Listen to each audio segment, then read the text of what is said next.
Hey guys, my guest tonight, Dr. Linda Salvin, will be talking about generational curses. We'll be right back.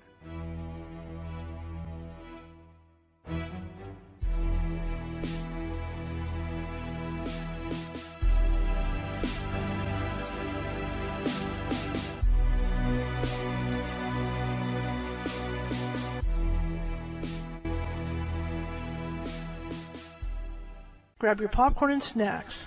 Find a comfy spot, take a seat or lie down, and let me transport you to a place of fantasy, ghost stories, ancient legends, odd creatures, alien encounters, and other magical topics. You may even decide to join the conversation. From faraway lands to your own backyard, with a small dash of pixie dust, turn out the lights and open your minds. The journey is about to begin. Good afternoon, everybody. Kind of good evening for a lot of you. My name is Charlotte. I'm going to be your host for the next hour. I'm also the owner of the California Haunts Paranormal Investigation Team, based out of overly sunny Sacramento, California. I have lots to say about that today. I have, as you can tell in the background, the AC is humming away. It's 112 today. So, no chance of me turning that bad boy off. Anyway, welcome to the show. I think we've got a great show for you tonight. We're going to be talking with Dr. Linda Salvin about generational curses. Before we do that, though, I want to remind everybody, if you're watching from Facebook, or you will be watching from Facebook, and a lot of you are, hit that follow button if you haven't done so already on from whatever page you're watching us from. I'd really appreciate it because just love, it's the name of the game, followers and subscribers and all that stuff. Also, and somebody just did it, if you like what you hear and see tonight, give us a thumbs up, happy face, happy hearts. That I can't do ever. It's like the Vulcan, thing. Because what that does is that puts us up in the FYP on Facebook. And what's interesting about the FYP is that when you scroll down Facebook to tell you where it's at, it's called a For You page.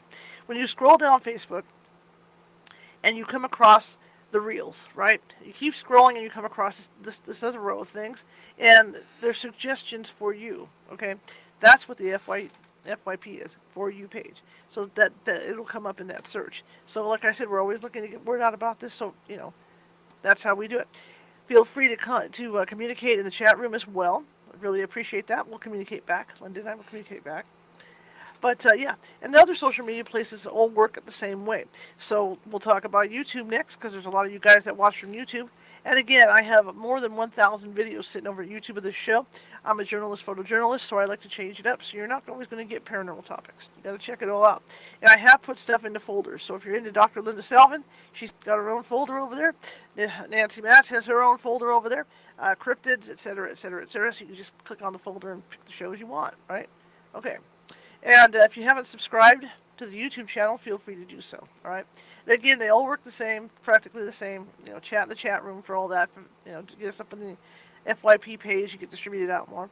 TikTok works the same way, except you have to double tap the screen to get those likes up. All right. Twitch, same thing. Just So like I said, they all work differently. Anyhow, as I said, it is 112, and I got the AC going. It was, I could tell you honestly, it was 95 at 10:30 a.m. today. So I knew it was going to be a scorcher. Anyhow, welcome. I'm excited about tonight's show. It's always fun to have Linda on. We're making some changes, and I think by tomorrow, this time, I will have the Patreon back up, because I'm making some changes to the different levels on there. That's going to be primarily where the show gets supported, and that's by you guys. Over at that Patreon, and just to keep us on the air would be really great. As you can see, I'm running that ticker again because I got to pay bills. It's what I do, it's what we do. We have bills to pay, and it's hard to pay them when there's... Anyway, welcome. I don't want to dwell on that. We're going to be talking about generational curses, and I have been 18 years as a paranormal investigator. I have had my team participate in at least 3 cases having to do with generational curses, including one of my investigators, actually. And it's going to be, I'll talk about some of those cases when we get going on this. But generational curses are interesting in that, even religion talks about them in the Bible. The actual Bible talks about these curses that people can get. And it's done primarily, and we'll talk about that with Linda too. It's done primarily, if you ever heard the term, the sins of the fathers. this is what how religion looks at it. Is this is some great sin that a relative, that a relative or ancestor of yours committed during their time life, and so it comes to this time frame to follow you, and so it's very it's an interesting process the way it works. Let me bring Linda on before I say too much, and we'll take it from there. Hey, Charlotte. Hello, how you doing? I'm better than you are with 114 or 12 or whatever you've got up there. We're only like 90 down here in LA. Yes, but you have AC in every room. I have I in do one. have AC. I Yeah. do. You don't. And people don't understand what this heat is like in California. It's No. dry heat. It's not humid heat like they have in the Midwest or back east. When Yeah. it's dry and it's hot, you can't breathe. It is stagnant. It's horrible. It's like my backyard that doesn't have the big tree anymore. You open the back door, it's like walking through the gates of hell. Oh God. When you go back there, I can't even go back there.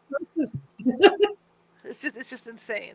Yeah, people don't realize it. In fact, our heat is more like Vegas in a lot of ways because it is that dry heat. It is. We're desert. Yeah. California, or especially LA, is cement desert. But you're up north, and where you are, you're in that dry pocket. You're not by Yeah. you're not by the ocean. You're not on the coast. Yeah, it's insane. Once in a while, we get that delta breeze in the evening off the river, but not very often. This won't cool down until, and I'm expecting this 2-3 a.m. The cool down will start. The real cool down.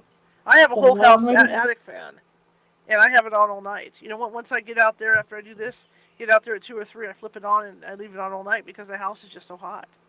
It's insane. Okay, let's talk about you. Tell people about you so we so we can slide into My this. bangs look funny. What? What do you want to know? Ask me anything. Well, Everything. Tell me about you. Tell me about Dr. Linda and how you got to this point. Okay, here I go. For those that don't know me, I'm Dr. Linda Salvin. I'm an MPH, PhD metaphysician, and I became psychic after surviving a commercial airline plane crash on February 17th, 1981. That's over 43 years ago. So I've been at this a long time. However, I didn't embark upon it right away. I ran for 12 years. I didn't understand the psychic stuff happening inside me. I didn't understand all the initiations I went through, which I can look at retrospectively when I then got hit by a fire truck and totaled a car and had the white light experience and voices started talking to me. And I fought it. I hated this thing. I don't even like the word psychic. I can't stand it. It's very demeaning. And Charlotte agrees with me. We've had these conversations before. But it's what we are and it's what we do. And no, even if you're religious, I've had people say, oh, my pastor won't let me talk to you. I said, well, then God didn't want me to have the gift. Why to give it to me? Because we as human beings are gifted in certain ways. Charlotte, me, and those in the light don't use it to hurt people. If anybody's cursed, we're the ones that are cursed because we get all the negativity. We pick up the negativity. We get pushed aside socially. People use us, dump us. Your quote friends aren't really your friends until you find out that they're done needing whatever they thought.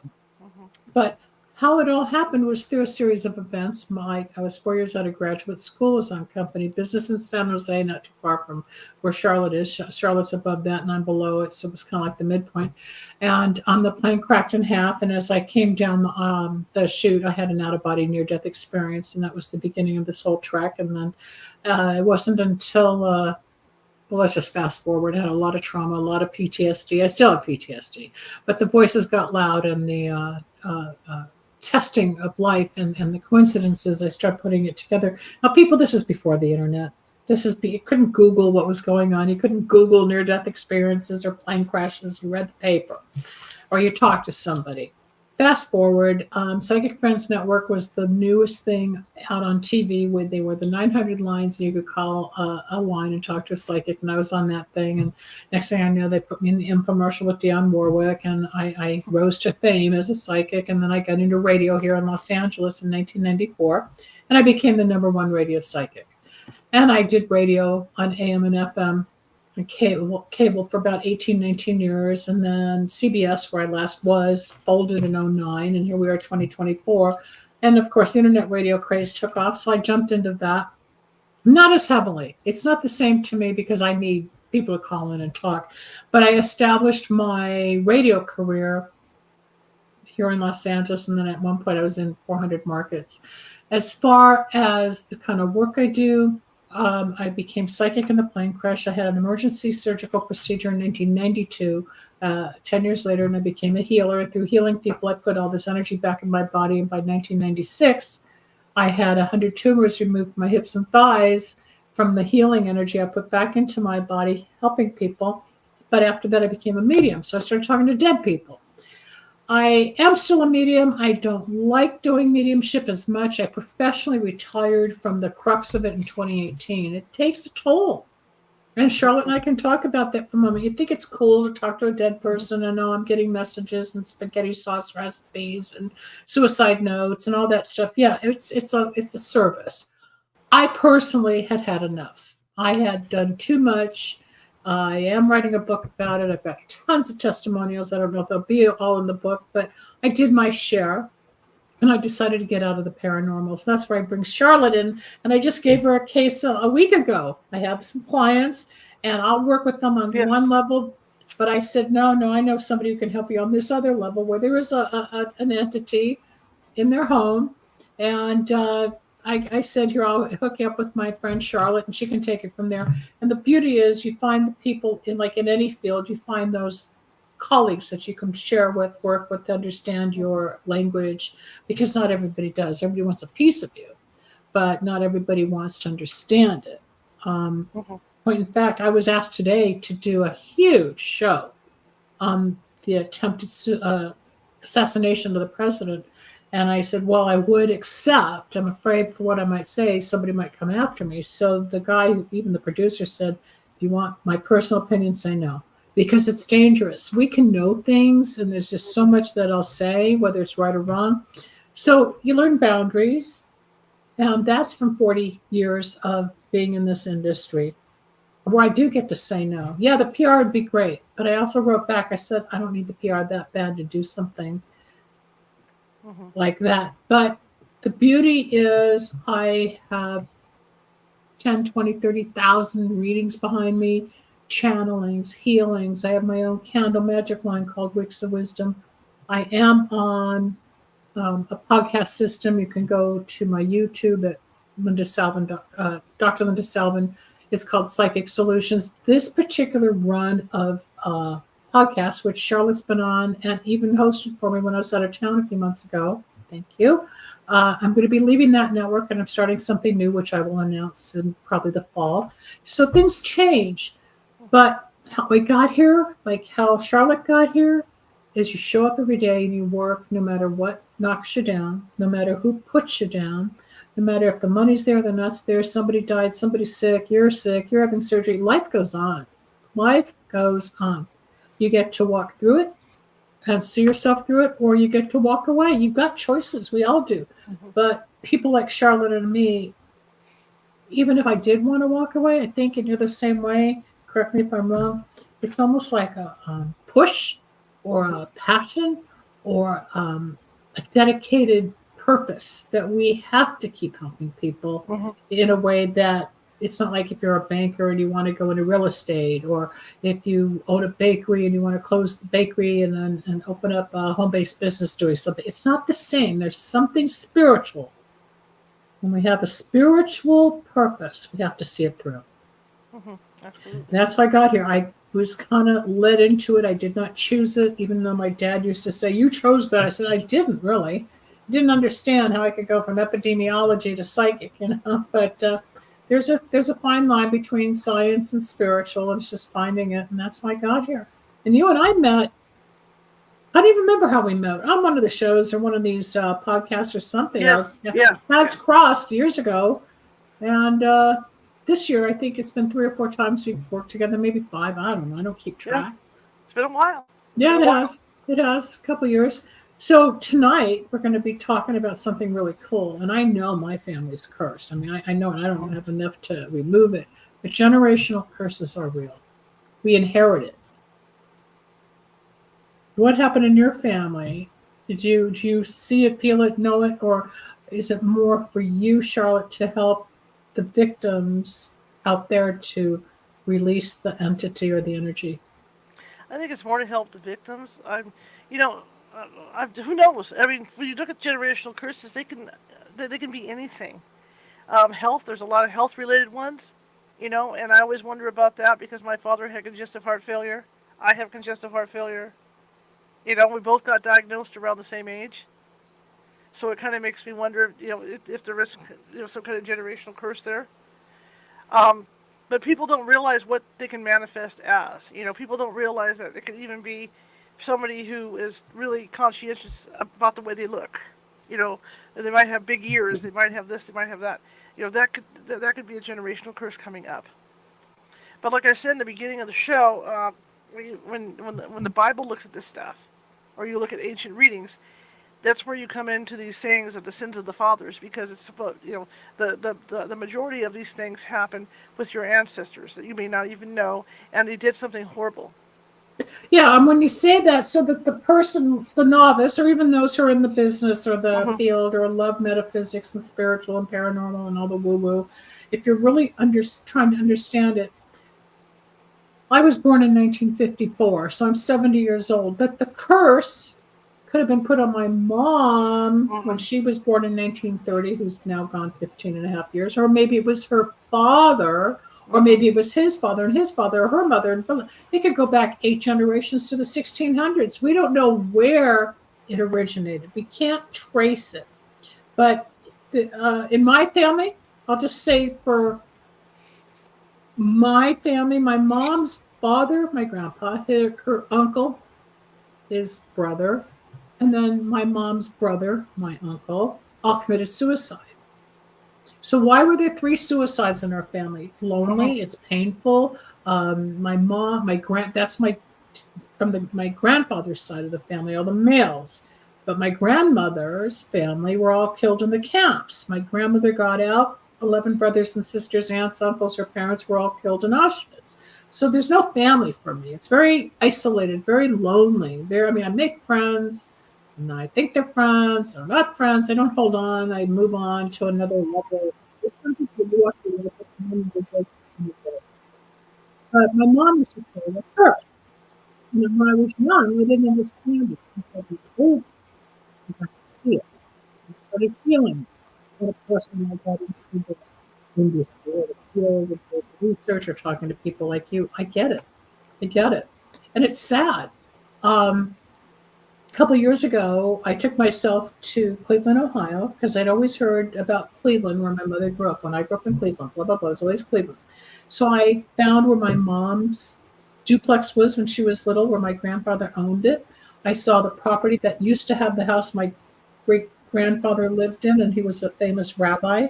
But then I got to the graveyard, the Jewish graveyard, the cemetery, and the caretaker took me on a little golf cart, and we drove through the cemetery, and they have all these big headstones, and I found my great-grandfather. I looked, I felt something, read the tombstone, I started yelling like, what the did you bring from Poland that interrupted this family with depression and suicide, and why'd you take away a family that could have been, what happened? Because there was always that piece in me, like, what's missing? But I got to see, I traced back as far as I could with my family. I'll never get the answer. You might be able to pick it up psychically. Who knows? But I believe if 3 or 4 generations right there were, quote, infected or hurt or cursed, I don't know how many generations prior all this started. And especially they all came from Poland back in the late 20s, early 30s. So who knows what happened in Europe for generations and for decades and maybe a millennia. We don't know. We don't know. Your family originated where? Hungary, and they actually came over from Hungary and settled in Cleveland, Ohio. No. Another karmic thing for you and I, yes. Oh my God, they probably knew each other. My probably knew each other. Was the rabbi, and wow, why Cleveland? I wonder. But yeah,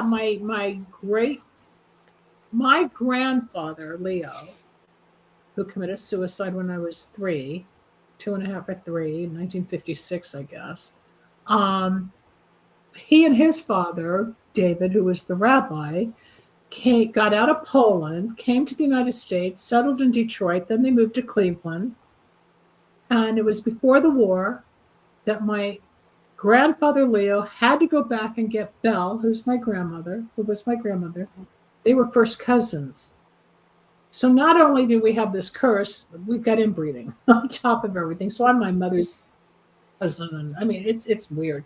And there's problems. You can see it in my sisters and my attitude. There is a real issue when you inbreed with your relative.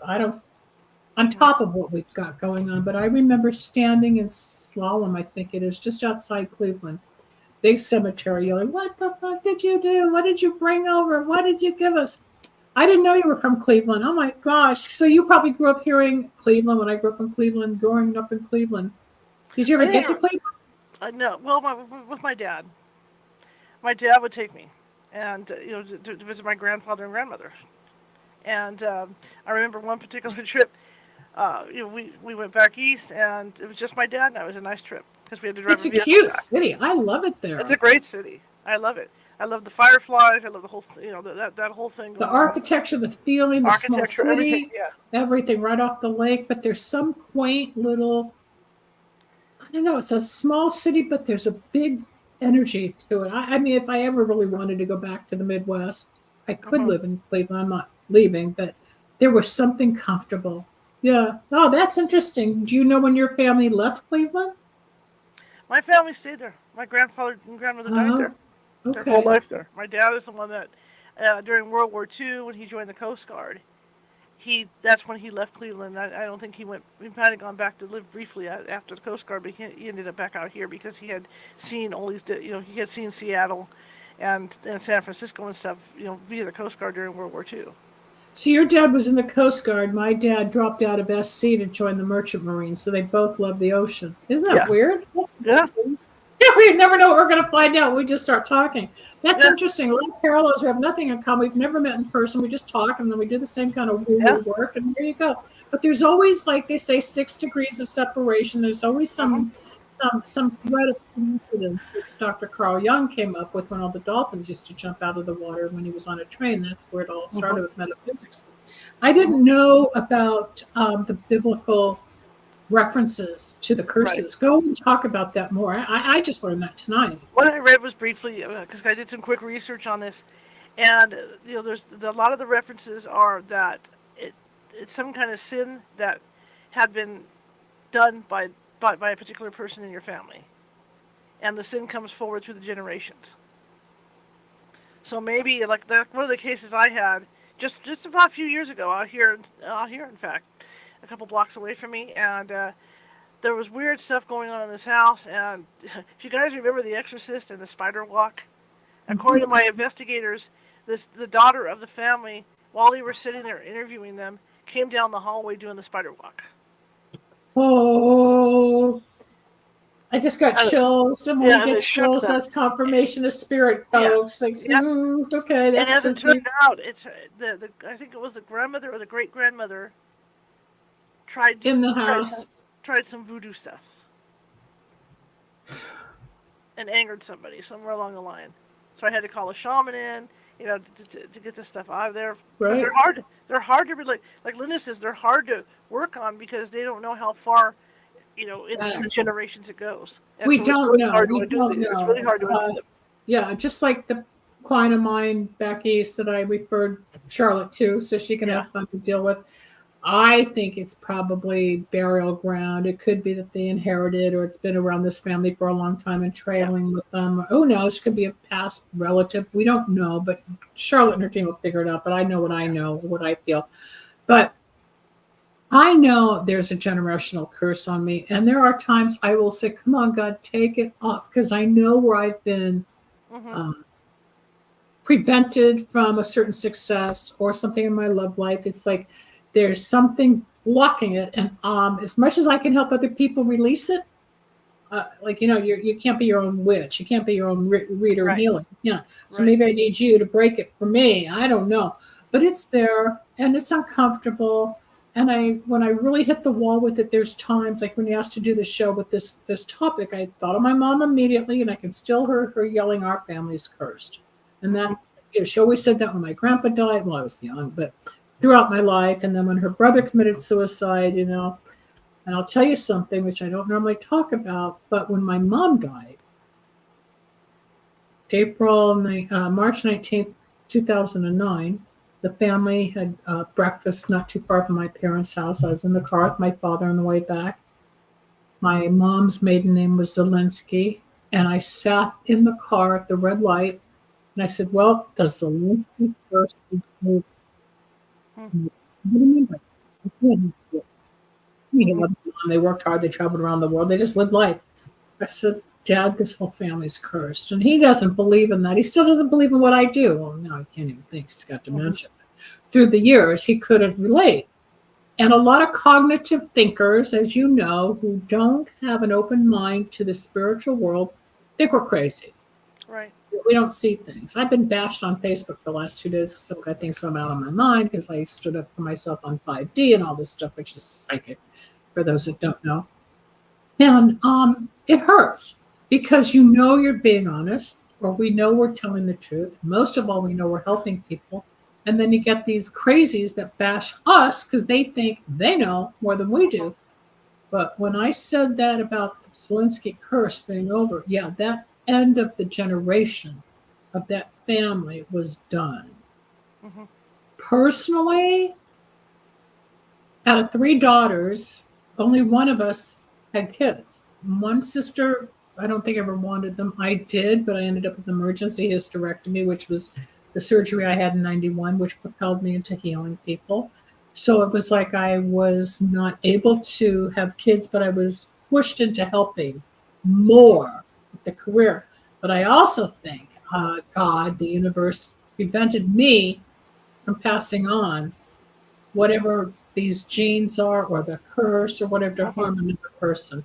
I think it stopped, and I just got chills Yeah. again. I think I had to stop the lineage. Unfortunately, there's one grandchild in the family, but my sister has a daughter. But I know, speaking to you and what you and I know about this, I think I got sick and was thrown into this world to help stop what might have been from our DNA, but because of people like you, to help those listening or who may be taunted, haunted, or curious, Mm-hmm. we're here to help say, you're not crazy. There is a way out. There are some solutions. And most of all, you're not alone, right? Mm-hmm. Right. Absolutely. Absolutely. I just know I was thinking the question came up if I could go back, cross back over and talk to myself, in a past life, or talk to myself back in the 1600s, a family like that. What would I do? Because there's always that saying that, like you say, the relatives lay your life out, or you can make decisions on your own when you come back here, as to what you want to do with your life. And I thought, boy, if I got over there and saw that person, I'd slap the hell out of them.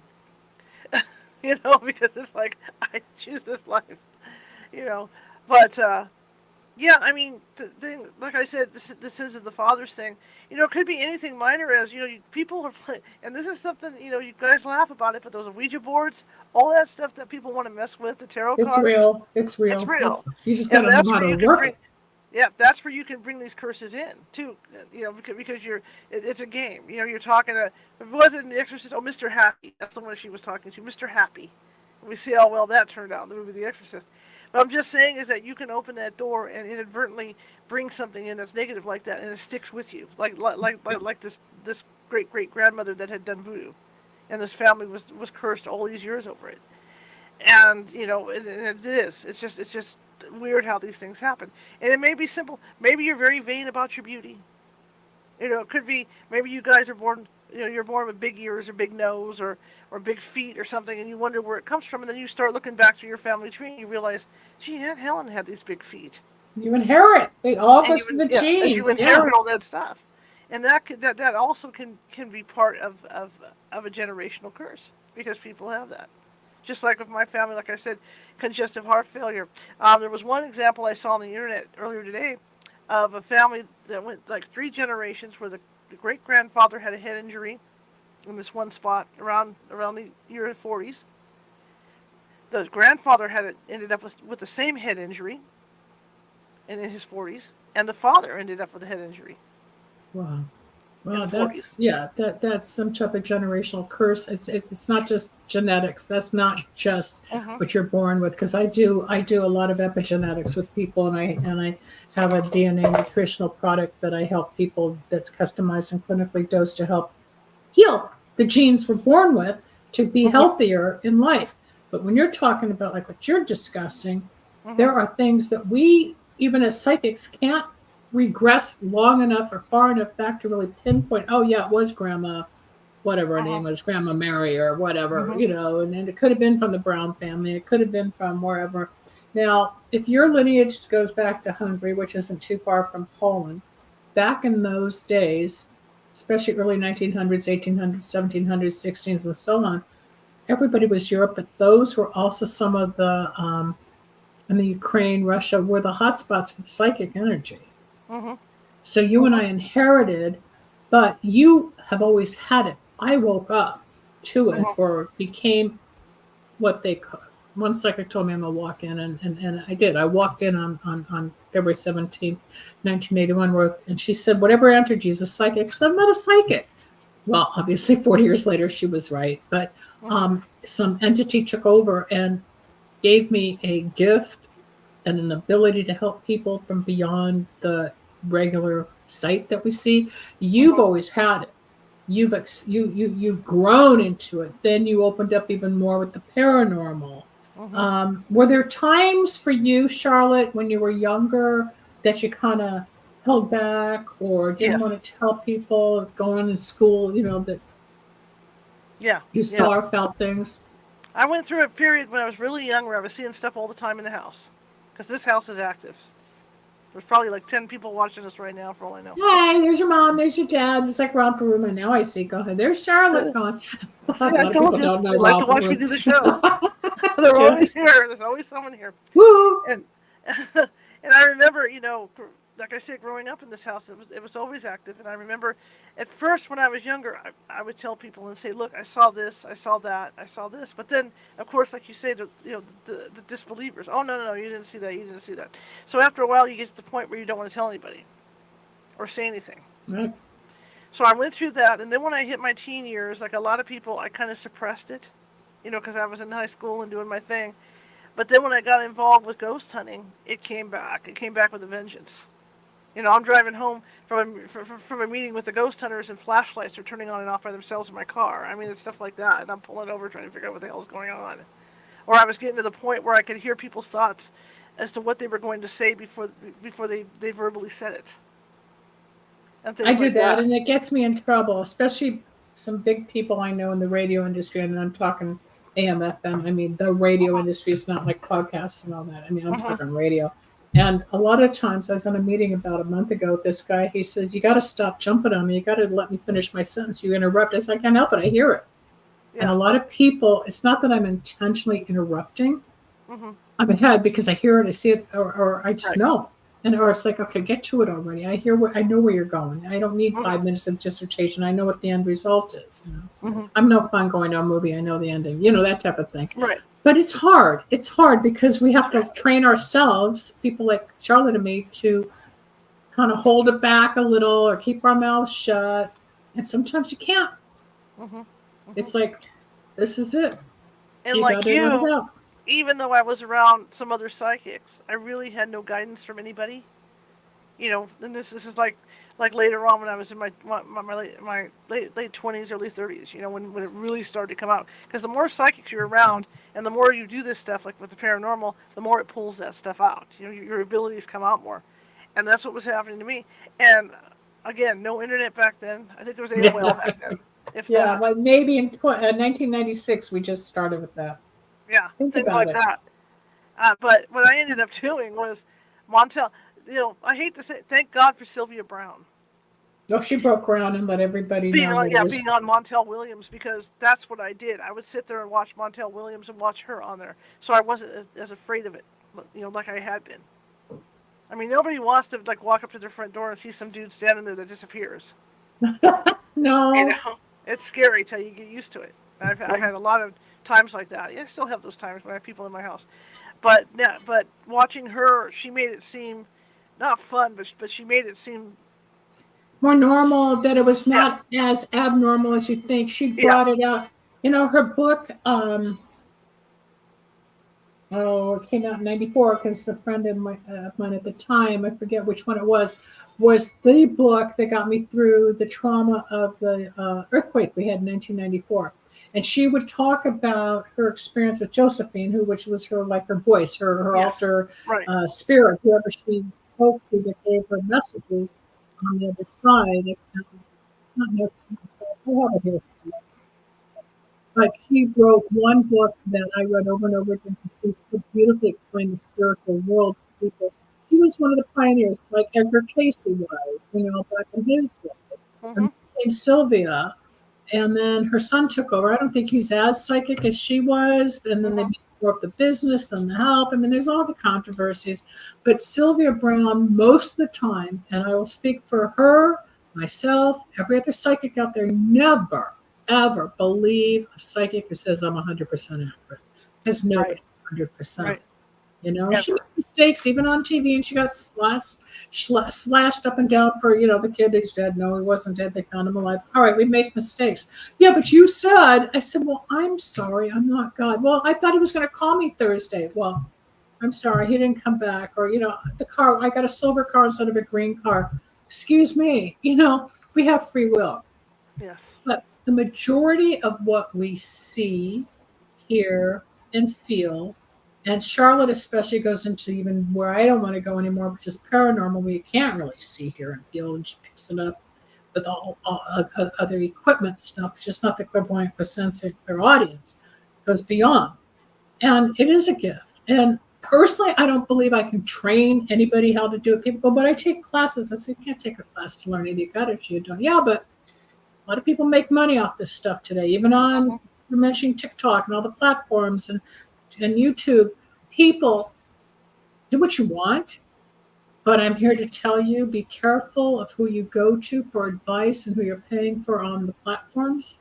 hmm Um, they're taking your money, they're playing with your life, just like the Ouija board. I know how to clean the board, talk to the board, bring my mom in, and Rockstar, I know how to get the energy right. So does hmm Charlotte. We've learned how to work with them where we don't get harmed. A lot hmm of you out there can get sick, ripped off, get disease, get cut. Weird things start happening. There's a lot of paranormal activity out there that you're not aware of. Now, does that come from the generation? Not necessarily. It's your own curiosity, then you're not right, being wise enough on how to use it. But going back to the generational curses, I would love to know where this came from in ours. I think, from what I've been able to detect, it goes back to somewhere in the 1600s in my hmm age. It's deep. It's old. And we all know we're reincarnated. We all know we've been here before. And if you well, don't, learn about it. well, a lot of psychic ability runs in families as well. So you can kind of put it out to that's a generational thing. I know that my grandmother was a healer over in Mexico. That much I know, and I suspect a couple of my cousins have the ability too. They just don't admit it. But my mother obviously had the ability, but she was afraid of it. In fact, Right? when she got old and with her dementia, oh my God, she was a great psychic. Because her boundaries were gone and she Yeah, didn't have a filter, so she probably just yeah, started talking, huh? yeah, yeah. I mean, she was terrific, and she would come up with stuff I couldn't even fathom. You know, like we were doing this one investigation up in Roner Park, and we were trying to find this thing on the stairwell because it was coming out of a mirror. The mirror was the portal, and we were trying to find this thing, and she got mad, stood up, and this is when she was already like what 84, 83, 84, and she stood up and she says, "Don't you see it? It's right there. It's running up and down the stairs. It has a tail. And you're like, It's no, right mom, I there." don't see it. I don't No, see I it. don't see it, but she saw it. But she was really good. In fact, when I didn't have somebody on staff to come out with me on cases, I would I would put her to work. But that runs in families. Now, is that a generational curse? Depends how you look at it.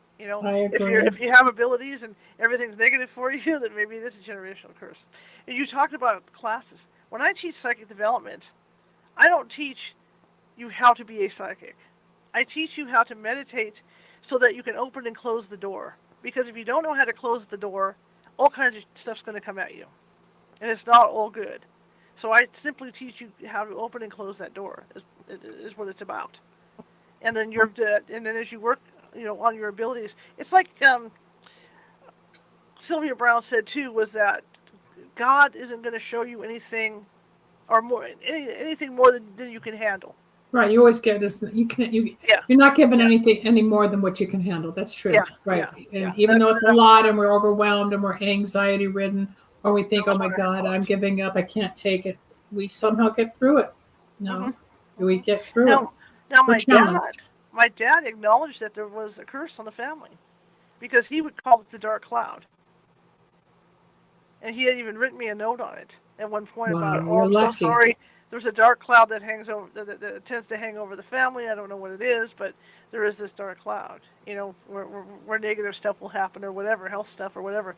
But he was well aware of it, But they are hard. It's hard to trace them. It's a lot of work. You have to get a good psychic. You have to get a good shaman in to trace that stuff down because, like Linda said, it can go back to the 1600s. I think so. Absolutely. Yeah. And I've done regressions on people, or I can tell, like I'll go down like the little staircase. I've had regressions where I've seen myself. And if you do, people have a desire or an interest to have past life regressions, make sure it's with somebody talented, because what they do is they take you through present time, say 2024, and they move you down little staircases or elevators, whatever shaft they're using. And it's usually a 2 or 3 day process to prepare the mind. And then you get to, like, for me, it took 3 days. And so we went to maybe from the 80s down to the 60s. Then we went from the mid 60s down to the early 50s, which was when I was born in 54. And we stopped. And then the next time we opened, okay, what's in 53 and what's in 50 and what's in 49? And you go down, down, down till I got into like 16, 17, or 17, 16. And I actually saw myself at Christ's crucifixion. We got way back to BC. It can happen, but you got to be with somebody you trust. It's not an overnight thing. Sometimes it's scary. I found old boyfriends, why I didn't get along, why I did love this one, where my mom was my friend or my dad was my boyfriend at one time, all the incarnations and all the different intricacies that we have through time as to why we connect, why we don't connect, why it's short-lived, long-lived. We've all been here before, and Crosby, Stills, and Nash saying that back in the 60s, but it's real. What we do with it, sometimes we live in pain constantly. Who is it, Buddha or one of them said, we all live in pain. It's just how you cope on a daily basis. There's no escaping pain. There is no escaping pain. We may have a moment, or you can get inebriated and forget about it, but once you're down, it's there again.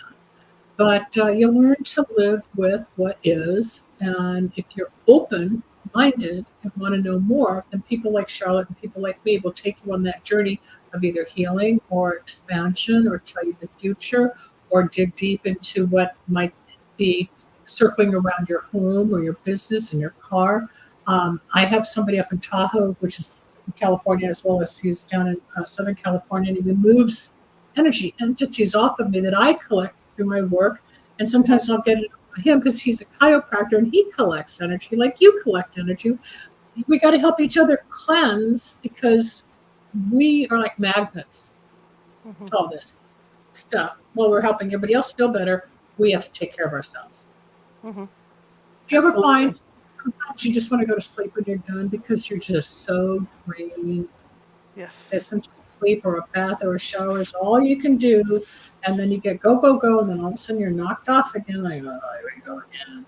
It's draining, like a succubus or an incubus. They're sucking our energy, but there's no sex. It's that kind of falls on us. People don't understand it. They think, they look at Charlotte, they look at me, oh, we're just two girls talking. They don't know the work. Oh, yeah, they don't realize, what I call getting goosed by a ghost, is when you can feel it. I can always tell because they go through my stomach. And I can feel that flip, when they do it. The problem is, after they've done it, I'm out for 3 or 4 days. Yeah, it's draining. They take your energy. They literally suck your energy out of you to feed off, to go off to the next person or entity or victim or whatever they prey off of.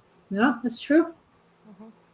And when we talk about these generational, not to scare people about these curses, but you know, take note of stuff in your life. You might see repetition. Like, we were talking about the guy with the family with the head injuries and stuff that's been going on in Linda's life, and you take a look at your life and take a look at the stories you hear from that you heard from your mother or your aunts, and you can get a pretty good picture of things that might be happening to you that had happened to them or your great grandmother or something down along the line, and you can kind of pinpoint that into being like a generational curse. Yep. Because a lot of that, it's just, and what the sad thing is, sometimes, well, for the majority of these things, unless somebody somewhere along the line unalive somebody, which is on purpose, or unalive themselves.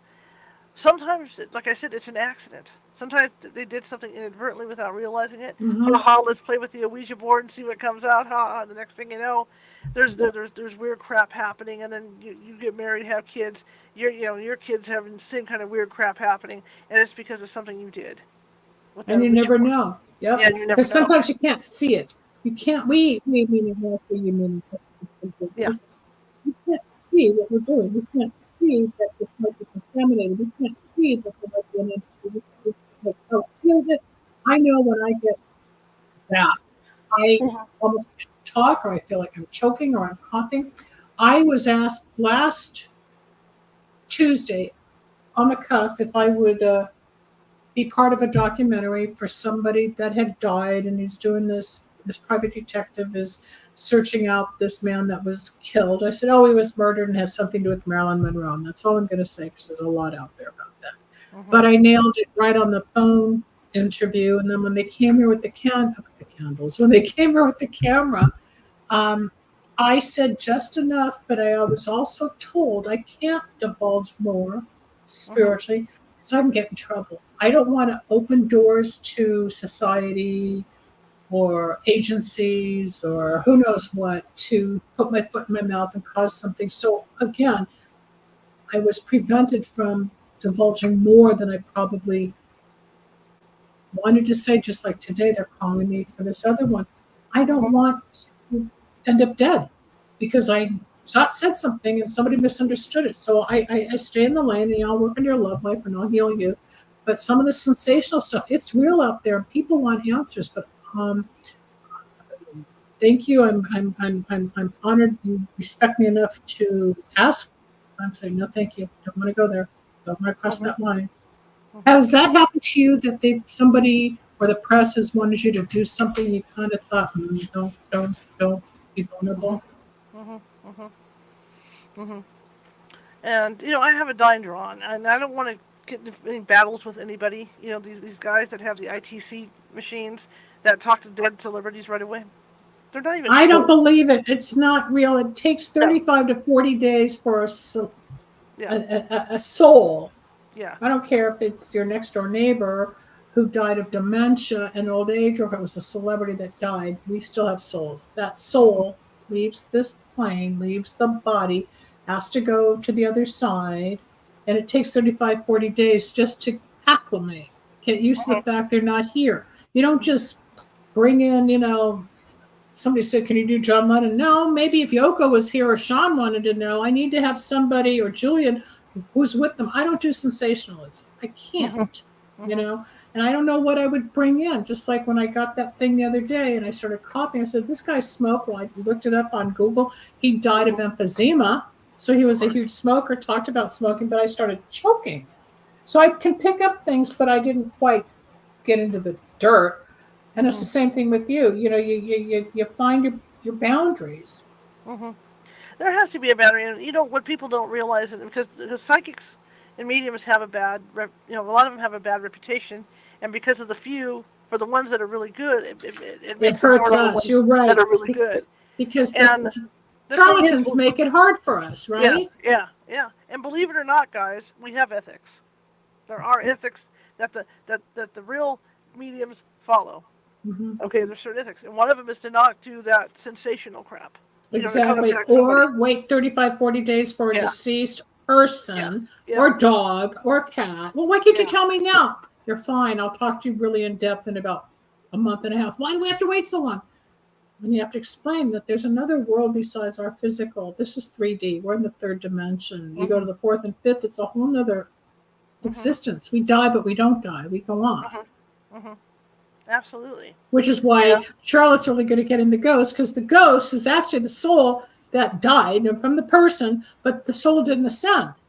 Right. And it's having problems, whether it's on your property or it feels it didn't get the love it wanted, or it was mistreated, or it didn't get the payment, something, it's retaliating. So it stays here, and then it causes more problems. And then there's people like Charlotte and her team that'll go out and, okay, here you go. Now you can go free. And our job is to set these people and souls free, but not to harass or cause problems.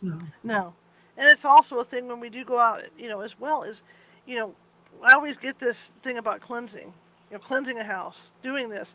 We can't just go out and cleanse. You just can't, because you don't know what you're dealing with. So you have to go out and have these conversations with these ghosts, assuming it's haunted. You go out, you have these conversations, and you sort through to find out what or who it is you're dealing with before you can take any action. Because if you go out, and this is, say, a Native American, and you go out with holy water, you have to play by those rules. You have to call out a shaman from different tribes and stuff. Just like if I was to go in with Catholic stuff, going into a Jewish household to take care of something, it's not going to happen. No, it's completely different. That's why when you guys call us and you go, hey, I know it's a ghost in here, or a demon in here, you need to come over here and cleanse the house. Doesn't work that way. We can give basic tools of what you could do to calm it down for now, but a total cleanse by somebody professional can take hours, if not days, to really cleanse. And then there's stuff on the part of the family too, because the family, and it's hard, and I know it's hard. We leave an investigation, and let's say we get everything calmed down to where it's supposed to be, and the words out of us are like, give us a call if you start having nightmares, and you're still having these nightmares, but I want you guys to not think about this. And it's hard for people not to do that. I mean, imagine if something was happening in your house, and somebody says, okay, we've calmed all this down, try not to think about it. I mean, everywhere you go in that house where you had experiences, you're going to look over there and go, and you're going to remember. Yeah. It's kind of like being burglarized, and you've been invaded. You've been it's like a rape. Something took over your space. It's an invasion. It's an invasion of privacy. You feel it. But once the cleanse, or once the entity has been eradicated, you still might look or think, but you're also going to feel better knowing it's not there. So when Charlotte says don't think about it, it's like, okay, calm down. You're safer. You're okay. We're still here. But it's weird stuff. It really is. It can be frightening. I spent 22 years channeling. That was enough for me, from 96 to 18. Not enough. And it's something that a lot of people don't know, which I'm sure you teach. It can drain your face. It can change your body. It can change your features. It can change your voice. It can change your social activities, because you're in between worlds. We, meaning Charlotte, me, those of us that really understand, we have to live life half in the physical world and half in the spiritual world. And there are times I get stuck, and I might scream, or I might snap, or I might get agitated, more so than the average. Why are you always so mean? Why are you always so, you don't like me? It's like, it's not that. It's just I've got so much going on that people don't understand. This one just had an overdose, and this one's candle broke, and this one wants a petition, and this, we're torn, and it's like, and I still have to pay bills and pay taxes, and you got to come back and function, and it's hard. We all have stress. We all have problems, but when you're on that other level as well, and you're trying to function, it's even harder. I'm not making excuses. I just think we have a disadvantage in life as opposed to the advantage of sight. Does that make sense? And then if you have a full house, like I have a full house, okay? Yours is active. I'm never alone. My house is full. It took me a while, because I would come home and I would be exhausted all the time, because it was just draining. And now I'm kind of more adapted to it, to where I don't get that as much. But I used to come home. And you can feel it. I mean, I've heard people talk about haunted locations where they're working at night, and all of a sudden the air gets real thick. As the activity starts to occur, and you can feel it. Like sometimes you can come in this house and you can really feel how thick it It's is. heavy. It's a It's really heavy. dark. It's like a cloak. You've got like Yeah, somebody's put a heavy coat on in 112-degree weather. It's yeah, like, oh my God, here it is again. Or it's like going into a membrane. You're trying to push through this wall, which I get a mhm, lot with my career until I find, okay, now I'm going to go this direction, even though I wanted that direction, but they're pushing me this way to go that way. Sometimes you just surrender to it.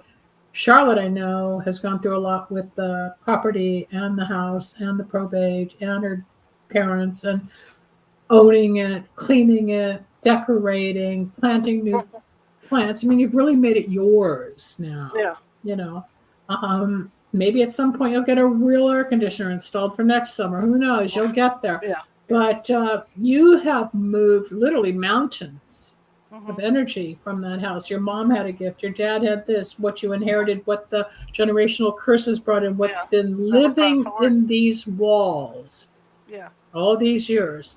You're Hmm. finally lightening it up. Yeah. It's finally lighting up. And I remember when I redid my backyard, and I felt guilty because my mother was still alive.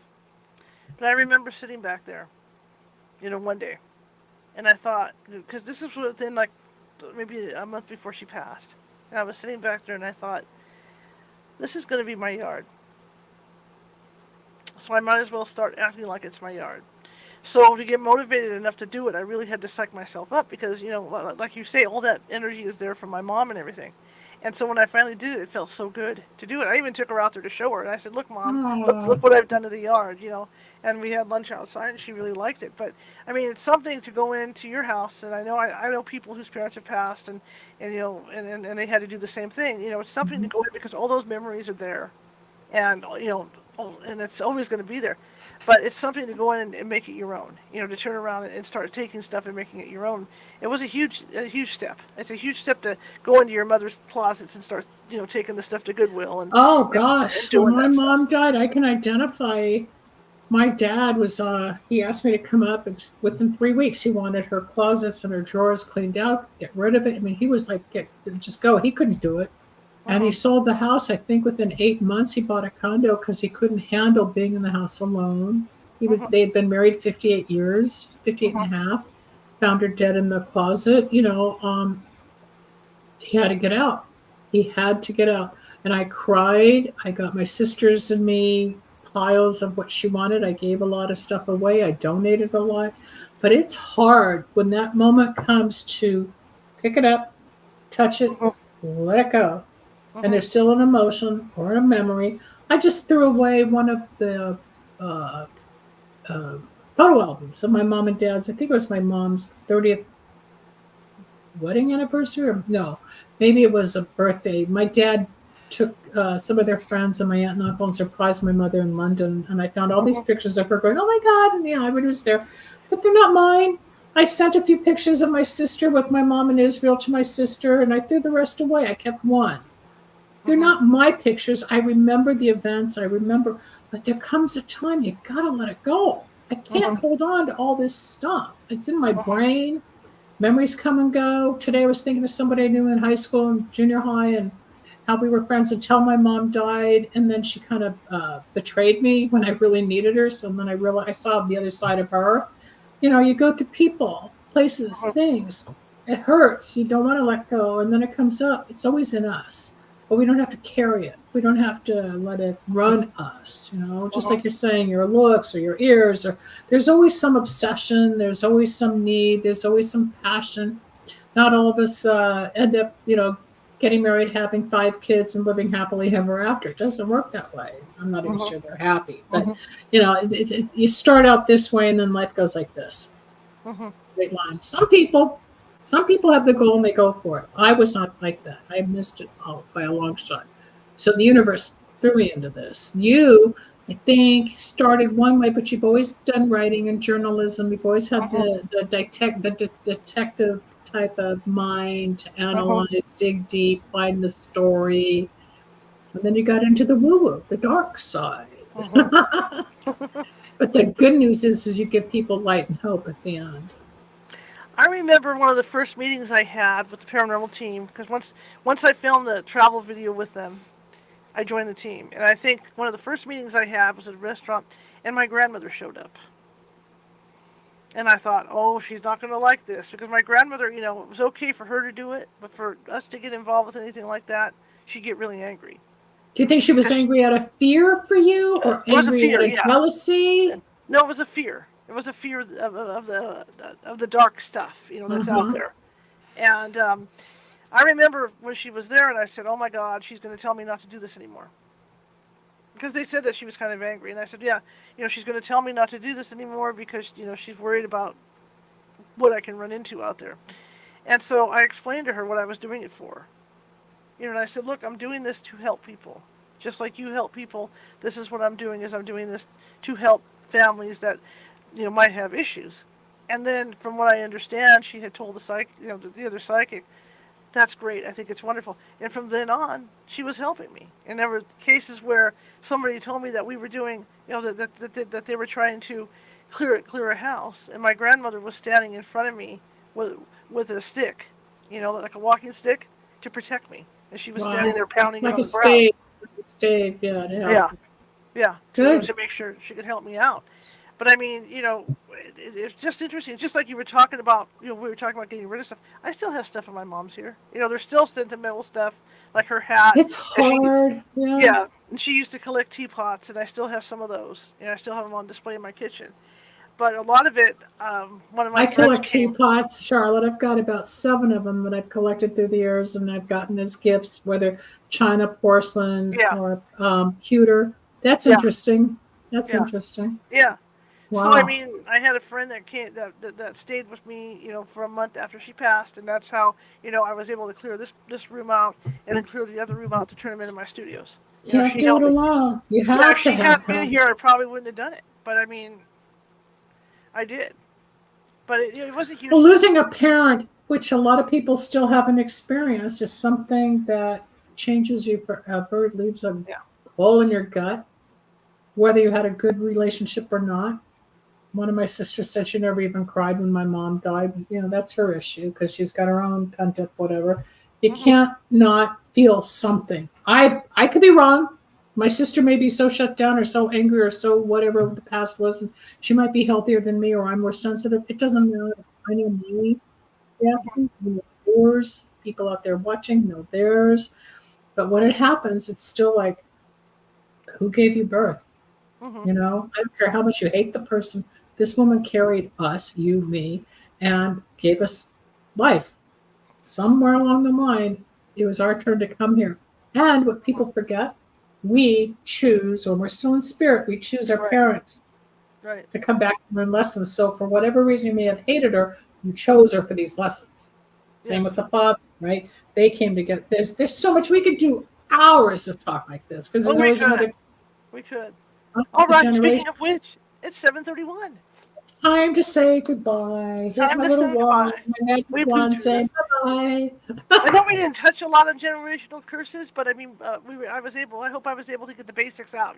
So as to what people experience with these things, because they're like we said earlier in the show, they're really hard to diagnose. It's really hard. It's time consuming to diagnose them. But when they are diagnosed, then it takes 2 or 3, 4, like Linda says, it could take up to a month or whatever to even get these things cleared. And a lot of times you can close with this, even though we Hmm. professionals identify it, Hmm. we also have to deal with the spirit not being willing to Right. cooperate with why we're there to help the living be freer from Hmm. the contamination or the withhold or whatever you want to call it, of the entity. It's work, people. We don't just Yeah. sit here and talk about ghosts. Oh, no, Yeah. no, no, no. It's a lot of work. In It fact, is work. unlike TV, when we do an investigation, unlike TV, we don't come back for the next day and go, "Here's your evidence." Yeah, I mean, no, we're, and we're a lot looking of at that all the scripted. video.